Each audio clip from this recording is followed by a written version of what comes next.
Dozens of photographs have emerged of members of the royal family driving or being driven on public roads without wearing a seatbelt, with older members of the family seemingly less likely to buckle up than the younger generation.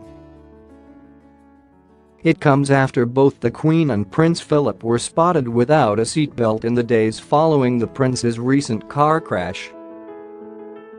It has since been claimed the pair even have their cars made with the seatbelt alarms disabled. A source told The Sun that Jaguar Land Rover are instructed to disable the alarms on cars for the royal couple so that the driver doesn't have the continuous warning beeps if they don't wear a seatbelt. And footage has emerged of the aftermath of a crash in 1964, where the Duke reportedly ran another car off the road as he drove the Queen through Holyport, near Windsor. However, former royal protection officers have said sometimes a decision will be made based on a threat matrix, that it is safer for a member of the royal family not to wear a seatbelt, and they are also exempted under law from having to wear seatbelts during certain processional or ceremonial journeys. On Friday, January 17, Prince Philip was involved in a car accident near the couple's Sandringham estate. The 97-year-old prince's Land Rover Freelander flipped onto its side in the collision as he pulled out of the B1439 near the Queen's Norfolk estate onto the A149.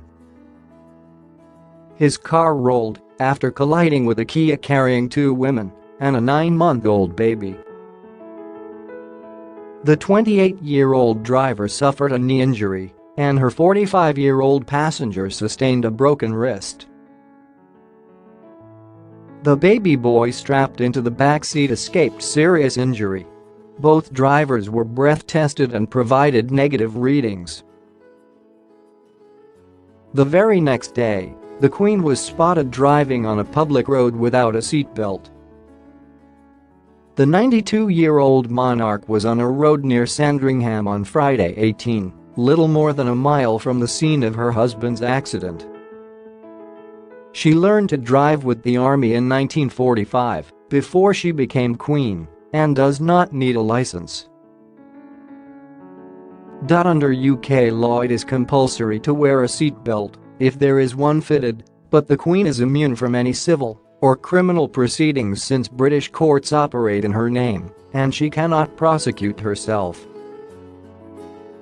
The day after that, the prince was snapped behind the wheel of a hastily delivered replacement Land Rover without a legally mandated seatbelt. Driving without a seatbelt is punishable by a fine of up to £500, but police said officers simply gave the 97-year-old Duke a ticking off on that occasion.